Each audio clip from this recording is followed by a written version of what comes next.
विधायक और नागपुर शहर कांग्रेस कमेटी के अध्यक्ष सम्माननीय विकास ठाकरे जी, उनके साथ में हमारे सहकारी विशाल मुत्तेमार जी आज इस प्रेस वार्ता में उपस्थित है। आप जानते हैं पूरे देश में मोदी सरकार प्रणीत भाजपा से जिस तरह का दमन, चाहे वो किसान हो, चाहे वो मजदूर हो, चाहे वो बेरोजगार युवा हो, इनका किए जा रहा है, उसके खिलाफ निषेध आंदोलन पूरे देश में ऑल इंडिया कांग्रेस कमेटी द्वारा किया जा रहा है। उसी का आज एक विभाग जो है, आज सम्माननीय भूपेश जी मुख्यमंत्री छत्तीसगढ़ आपको अवगत कराएंगे कि किस तरह से जो काले 3 कानून किसानों के खिलाफ और 3 मजदूरों के खिलाफ जो कानून किए गए हैं, उसके खिलाफ जो आवाज बुलंद हो रही है, आज नागपुर से भूपेश जी बघेल करेंगे। मैं आपके और उनके बीच में ज्यादा न रहते हुए मुख्यमंत्री सम्मान्य बघेल साहब को विनती करता हूं, वो आपको संबोधित करें। नागपुर प्रेस क्लब में मैं आप सबका स्वागत करता हूं। मेरे साथ यशोमती ठाकुर जी, जो महिला विकास विभाग के मंत्री हैं, साथ ही कार्यकारी अध्यक्ष भी हैं आदरणीय ठाकरे जी, हमारे विधायक भी हैं और शहर अध्यक्ष भी हैं आदरणीय अभिजीत पंजारी जी, आदरणीय लौंडी जी, अतुल जी और विशाल जी और सभी हमारे पत्रकार साथीगण।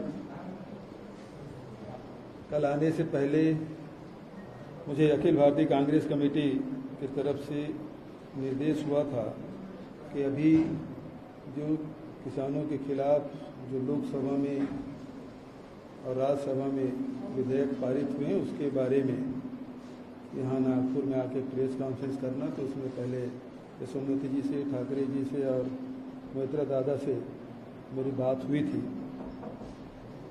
आदरणीय साथियों, मोदी जी जब से प्रधानमंत्री बने हैं, देश के विभिन्न वर्ग के लोगों को तो झटके पे झटके दे रहे हैं।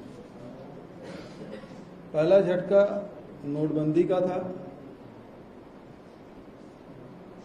काला धन तो वापस आया नहीं, बहुत सारे बैंक बंद हो गए। फिर दूसरा झटका जीएसटी का था, दूसरी आजादी के रूप में उसे प्रस्तुत किया गया, लेकिन बहुत से कारोबारी दिवालिया हो गए। तीसरा, लॉकडाउन अचानक घोषित किए, करोड़ों लोग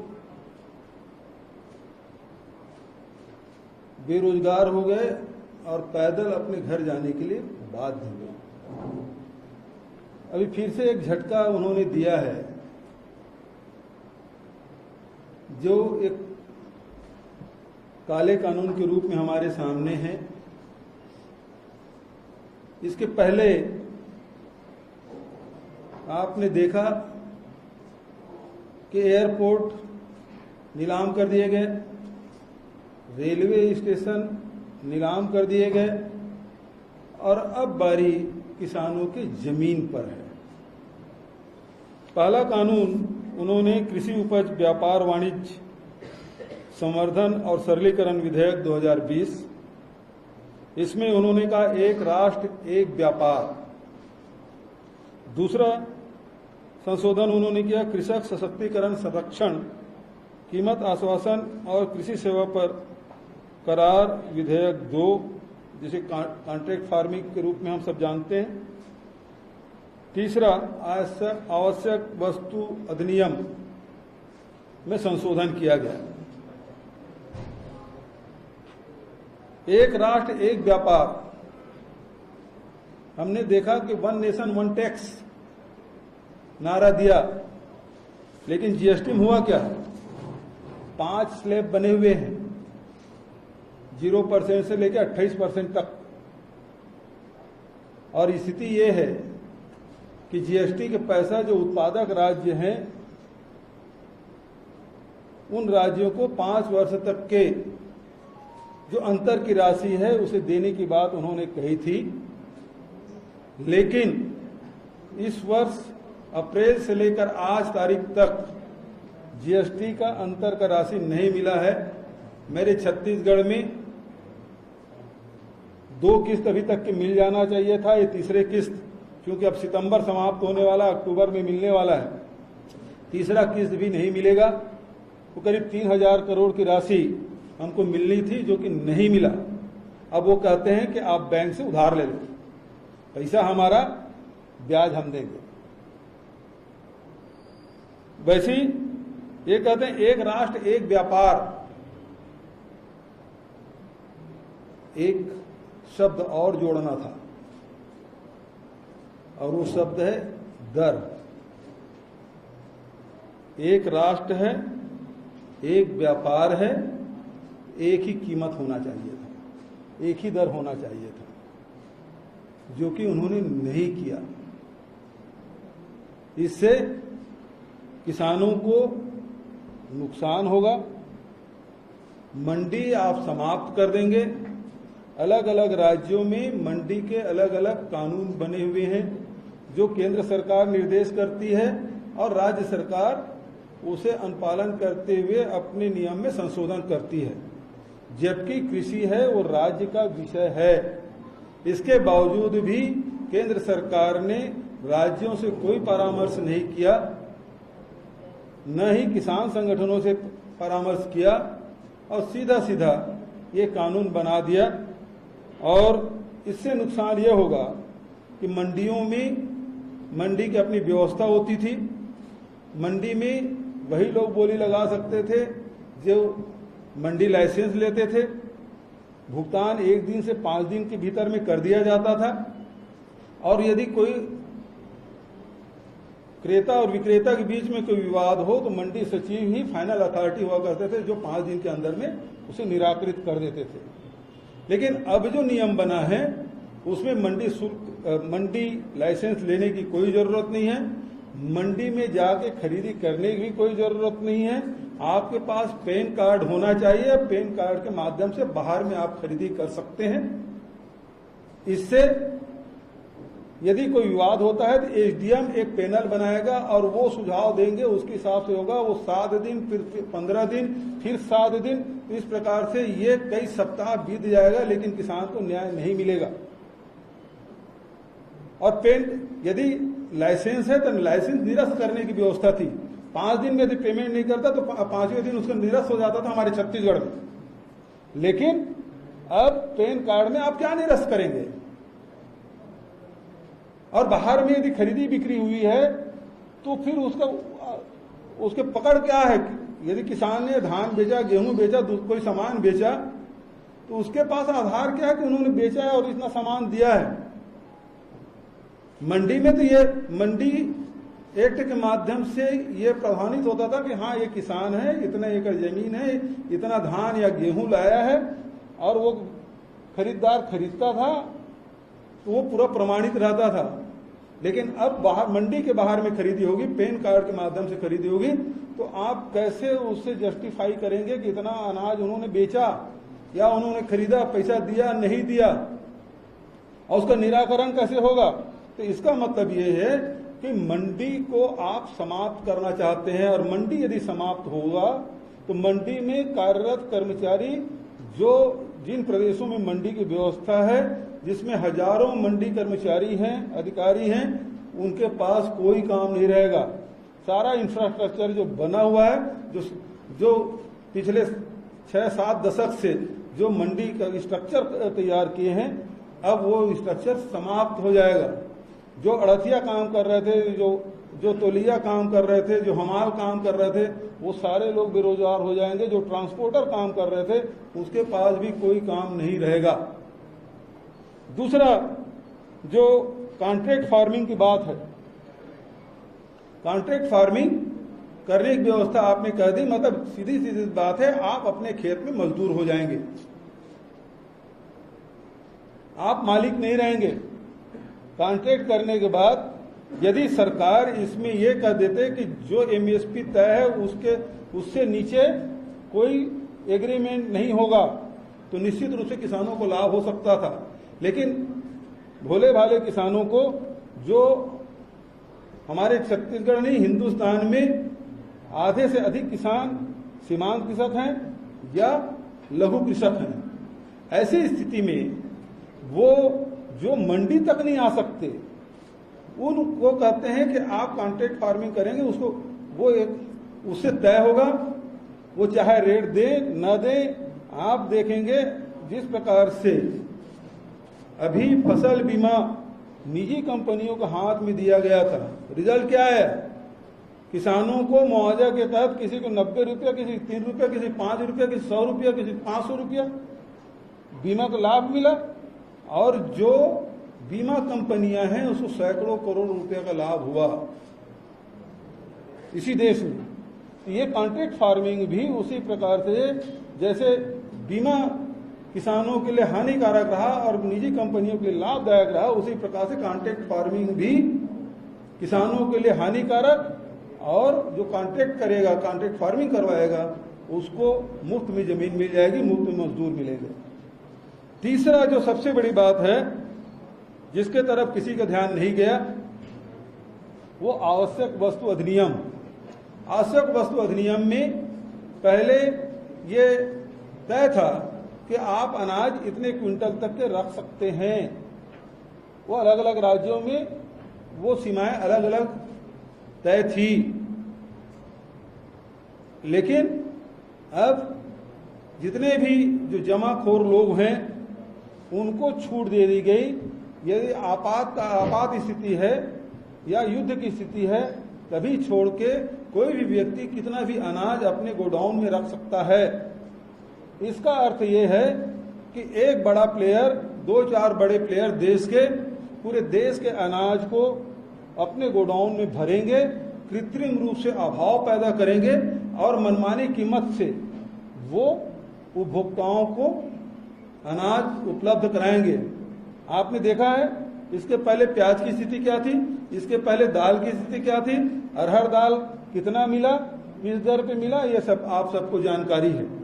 और अब स्थिति अनाज पे, सस्ते में अनाज खरीदेंगे, गोडाउनिंग करेंगे, और उसके बाद एक प्राइवेट प्लेयर है वो देश के अनाज की कीमत तय करेंगे। तो सबसे बड़ी जो मार है, किसानों को तो मार पड़ रहा है, लेकिन आने वाले समय में सबसे बड़े जो मार पड़ने वाला है उपभोक्ता को, आम आदमी को, गरीब आदमी को, मध्यम वर्ग के लोगों को ये जबरदस्त मार पड़ने वाली है कि आपके जो अर्थव्यवस्था है, घरेलू अर्थव्यवस्था, वो बिगड़ने वाली है।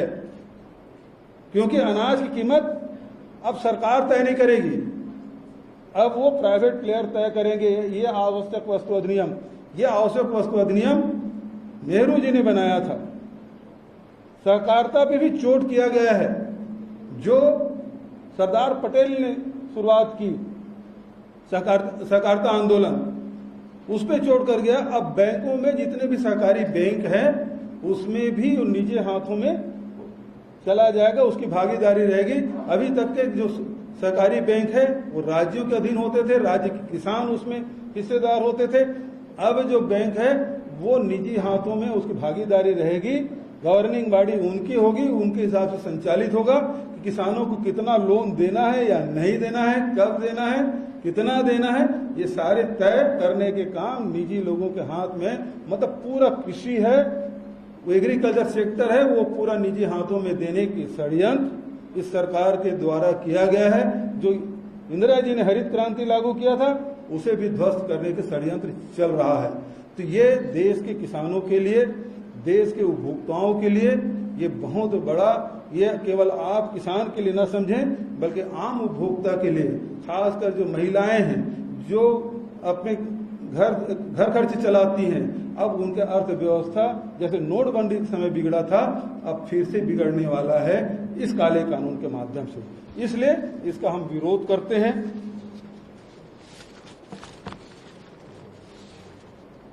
साथ ही कांग्रेस पार्टी यह मांग करती है कि हम राष्ट्रपति से मांग करते हैं कि इस काले कानून पर हस्ताक्षर न करें और संसद को वापस भेजें। दूसरा, कांग्रेस किसान किसानों और किसान संगठनों के साथ है और मांग करती है कि तीनों काले कानून को मोदी सरकार तुरंत वापस ले। तीसरा, राज्यसभा में सांसदों के अपमान और नियम कानून के धज्जियां उड़ाने के लिए भाजपा देश से माफी मांगे।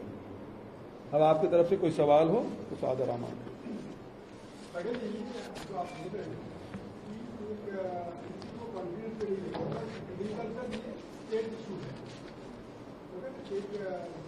दो 2018 या 2019 में एक सीएम का एक टास्क फोर्स बनाया गया था।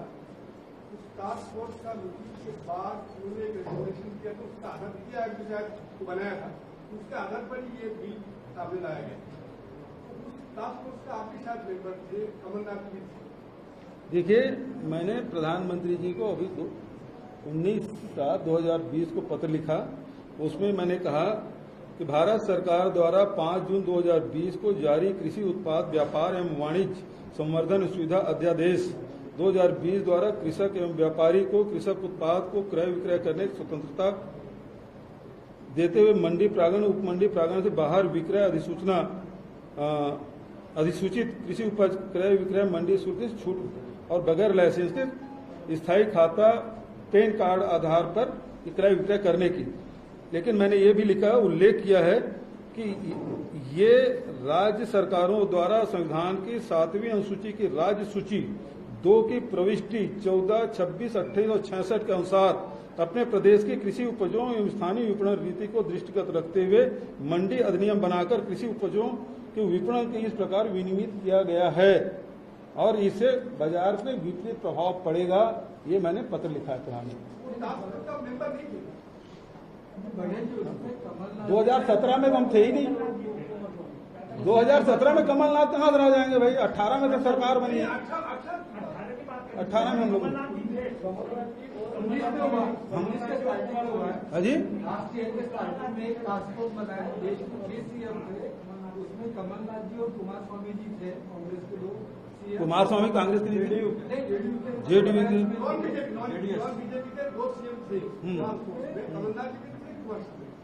और ये रिकमेंडेशन वो कमेटी ने किया और उसके लिए बना था बीजेपी का क्लेम है। देखिए, ये लोग तो देखिए क्लेम सीधी बात है।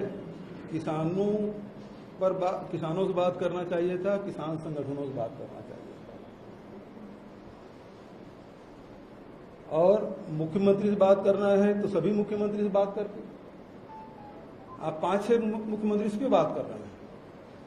कांग्रेस में उस समय 5 राज्य थे तो क्या 5 राज्य के मुख्यमंत्री से बात करते? उन्होंने बना दिया, लेकिन किसी की जानकारी थी क्या? चर्चा में आया क्या? ये तो देखिए, जिस निर्णय से पूरे प्रदेश के किसानों पर प्रभाव पड़ने वाला है, इसे तो आम चर्चा होनी चाहिए थी। इसे न केवल किसान बल्कि वो जो अनाज से जुड़े हुए जो व्यापारी हैं उसके जीवन में प्रभाव पड़ रहा है।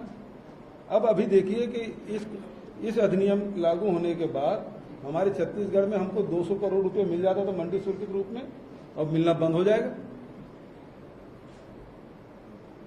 ये लोग और 2006 में जब महाराष्ट्र में कांग्रेस और एनसीपी की सरकार थी, तब से ये कॉन्ट्रैक्ट फार्मिंग जो है इसको कांग्रेस विरोध कर रहे, तो तब से लागू है और उसका रिजल्ट भी अच्छा है।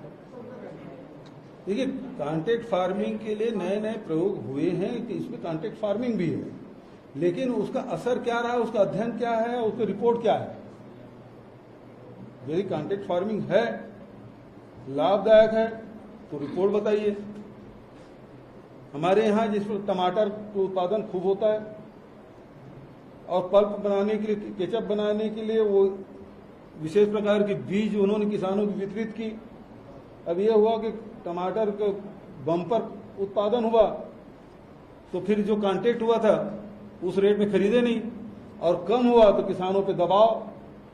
मार्केट में ज्यादा रेट है और किसान के साथ एग्रीमेंट कम का है तो वो किसान तो वैसी मतलब दोनों तरफ से मारा गया है।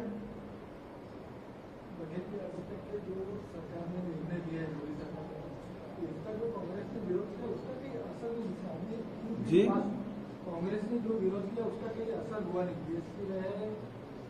या नोटबंदी है, तो अभी 3 बिल पास हो तो इसके लिए सोल्यूशन क्या है? अगर आप इतना ही बता रहे किसानों के लिए, तो उनका और कहना है बीजेपी को कि एक बिल का प्रोटेक्शन कांग्रेस ने किया और कांग्रेस के लोग कहना है कि इन्होंने पहले विरोध किया। कांग्रेस के जो इसके मामले में अहमद पटेल जी ने राज्यसभा में जो भाषण दिया है उसको आप पूरा देख लें। ये 18-20 बिंदु पे कांग्रेस का किसानों के मुद्दे पे घोषणा पत्र में इसको शामिल किया गया था और उसमें 2 बिंदु को उठा के कह रहे हैं कि कांग्रेस भी सहमत है। आप पूरा का करिए ना। कांग्रेस ये कहती है कि अभी वर्तमान में करीब 460 वर्ग किलोमीटर के बीच में एक मंडी है एवरेज में पूरे देश में। कांग्रेस ये कहती है कि हर 5-6 गांव के बीच में एक मंडी होना चाहिए। तो क्या इसको मान रही है केंद्र सरकार? कि कांग्रेस तो न्याय योजना भी लागू करने की बात कही। प्रति परिवार 72,000 रुपया मिलना चाहिए, सालाना उसका इनकम होना चाहिए। जो नहीं होता उस अंतर की राशि सरकार देगी। और ये कौन लोग हैं? यही लैंडलेस लेबर, यही सीमांत कृषक, यही लघु कृषक है जो इस श्रेणी में आते हैं। तो क्या इसको केंद्र सरकार मान रही है? तो आप सुविधाजनक स्थिति पे के 2 बिंदु को उठा के कुछ बात कहें तो गलत है। यदि कोई योजना है, संपूर्ण योजना के हिसाब से आप बात करेंगे तब बात बनेगी। तो ये गुमराह करने की बात है। और जहां तक के कांग्रेस का सवाल है, कांग्रेस जो जनता के हित में वो सारे मुद्दे उठा रही है, चाहे वो नोटबंदी का मामला हो, जीएसटी के मामले में भी कहे थे। जब नरेंद्र मोदी जी जो मुख्यमंत्री थे तो जीएसटी का विरोध कर रहे थे, और जब प्रधानमंत्री बने तब उन्होंने नोटबंदी लागू किया। वो बात कहते हैं कांग्रेस भी जीएसटी लागू करना चाहते हैं। लेकिन कांग्रेस जो जीएसटी लागू करना चाहते हैं उसके अलग तरीके थे और उसके बारे में चिदम्बरम साहब ने, राहुल जी ने अनेक बार मीडिया के सामने बात कही, लेकिन सरकार ने नहीं सुनी। आखिर में क्या हुआ? जीएसटी फेल हो गया। आज जो उत्पादक राज्य हैं, जितना उनको टैक्स मिलता था, जो अंतर की राशि है, उसे देने के बाद एक्ट में प्रभावित है। सरकार बाध्य है। जैसे मनरेगा कानून है उसी प्रकार से जीएसटी का भी कानून बना हुआ है। 5 साल तक के पैसे देने के लिए वो बाध्य है। लेकिन अभी मैंने आपको बताया कि अप्रैल से लेकर आज तारीख तक हमको एक फूटी कौड़ी नहीं मिली है। हम उत्पादक राज्य हैं। जो उपभोक्ता राज्य हैं उनको ज्यादा फायदा है। जो जीएसटी के जो नियम बने उसे उत्पादक राज्य उसको घाटा था। 5 साल तक के वो जो घाटा है उसका भरपाई करेंगे। लेकिन हमको अभी 3,000 करोड़ रुपए नहीं मिला। तो ये तो एक्ट में जो खुद कानून बनाया उसका पालन नहीं कर रहे हैं। आपका जो 2019 का जो कांग्रेस का इलेक्शन मैनिफेस्टो है, उस इलेक्शन मैनिफेस्टो एग्रीकल्चर सेक्टर के बारे में जो बात लिखा गया था, अगर हम सरकार में आएंगे तो ये करेंगे, इसका 90% इन्वॉल्वमेंट बिल्कुल नहीं। केवल दो पॉइंट है। 20 बिंदु है जिसमें केवल 2 पॉइंट 10% आप उसको सीधा अनुसार ले रहे हैं। तो हमको तो जनता ने नकार दिया ना, आपको स्वीकार किया है। आप हमारी बात पे क्यों आ रहे हैं? आप अपनी बात कहें। और ये जो मंडी एक जैसे बिहार में 2006 में समाप्त कर दिया गया। बिहार में हालत क्या है? सबसे ज्यादा पलायन कहां होता है? बिहार से। क्या वहां के लोगों को एमएसपी मिल पाता है? शांता कुमार का रिपोर्ट ये कहता, कमेटी की रिपोर्ट ये कहता, केवल 6% लोगों को एमएसपी का लाभ मिल पाता है। जबकि हम अपने छत्तीसगढ़ में हमने किसानों से वादा किया था यदि हमारी सरकार बनेगी तो हम 2500 रुपये क्विंटल में धान खरीदेंगे। आज 1850 है, उसके 1700 था, 1750। हम 750 रुपया राज्य सरकार से मिला के दे रहे थे। लेकिन बीच में सरकार ने, केंद्र सरकार ने एक आदेश निकाला, यदि आप धान पे बोनस देंगे तो आपके यहां से चावल एफसीआई में नहीं खरीदा जाएगा, क्योंकि चावल हमको देना ही है एफसीआई में। और वो मना कर दिए। तब फिर हम लोगों ने राजीव गांधी किसान न्याय योजना लागू की, जिसमें प्रति एकड़ चाहे वो धान उत्पादक हो, चाहे गन्ना उत्पादक हो, चाहे वो मक्का उत्पादक हो, उन किसानों को 10,000 रुपये प्रति एकड़ के हिसाब से इस साल राजीव गांधी किसान न्याय योजना के तहत दे रहे हैं। 2 किस्त दे चुके हैं, 2 किस्त और देंगे। भूपेश जी, आप अभी बिहार के बारे में बोली है तो जी? आपको बिहार की ये जी टीवी से वो DMK के लिए खास अमरकांत। बिहार का आपने अभी जिक्र भी किया। बिहार इलेक्शन के लिए बहुत बड़ी रिस्पॉन्सिबिलिटी सेंटर से आपको मिल रही है, आप स्टार प्रचारक करके उतर रहे, ऐसी जानकारी सामने आ रही है। क्या सिचुएशन रहेगी बिहार की, इसके बारे में? देखिए, बिहार चुनाव के बारे में अभी हाईकमान ने कोई लिस्ट जारी नहीं की है और इसलिए मुझे स्टार प्रचारक बनाया गया है नहीं बनाया गया इसकी मेरी जानकारी। जब स्टार प्रचारक की सूची जारी होगी तो आपको भी पता चलेगा, मुझे भी पता चलेगा। अभी कोई सूची जारी नहीं हुई है। सर, आप लोग इंडिया टीवी से योगेंद्र तिवारी इंडिया टीवी से किसान बिल का विरोध कर रहे हैं। पंजाब में किसान सड़कों पे है, लेकिन एक भी कांग्रेस शासित मुख्यमंत्री ने ये ऐलान नहीं किया कि हम इसको एक्सेप्ट नहीं करेंगे, कैबिनेट में इसका विरोध करके अपने राज्यों में नहीं लागू करेंगे। पंजाब के किसान वहाँ पे पंजाब की यूनियन सब बैठे हुए कि कब मुख्यमंत्री इसका ऐलान करते हैं, राजस्थान के मुख्यमंत्री कब ऐलान करते हैं। विरोध आप कर रहे हैं, लेकिन आप लोग क्यों नहीं ऐलान कर रहे कि हम इसको लागू नहीं करेंगे? देखिए, मैंने अभी आपको एक पत्र लिख के बताया और मैंने विरोध किया कि ये राज्य की सूची में कृषि मंडी जो है वो भी राज्य की सूची में है और धारा को उल्लेख किया। अनुसूची 7वीं अनुसूची में उल्लेख के राज्य सूची 2 में इसकी प्रविष्टियां हैं और जिसमें 14, 26, 28, 66 के अनुसार प्रदेश इसमें कानून बनाता है। तो हमने तो विरोध दर्ज किया, पहले ही दर्ज कर दिया है, आगे भी लड़ाई लड़ेंगे। अभी तो हमारा विधानसभा समाप्त हो गया है। हमारा पावर सत्र शुरू हुआ था, 4 दिन चलाए हम लोग। हमारे यहाँ प्रश्नकाल भी हुआ, ध्यानाकर्षण भी हुआ, स्थगन भी हुआ और विधेयकों पर चर्चा भी हुई। इस प्रकार से नहीं हुआ कि प्रश्नकाल ही समाप्त कर दिया जाए। जिस प्रकार सीएए का कानून आया था तब पश्चिम बंगाल, केरल और अन्य 2 राज्यों के मुख्यमंत्रियों ने सीधे तौर पर कहा था कि केंद्र का ये कानून हमें मंजूर नहीं है, हम अपने राज्यों में इसे लागू नहीं होने देंगे। केरला ने रिजोल्यूशन भी पास किया था।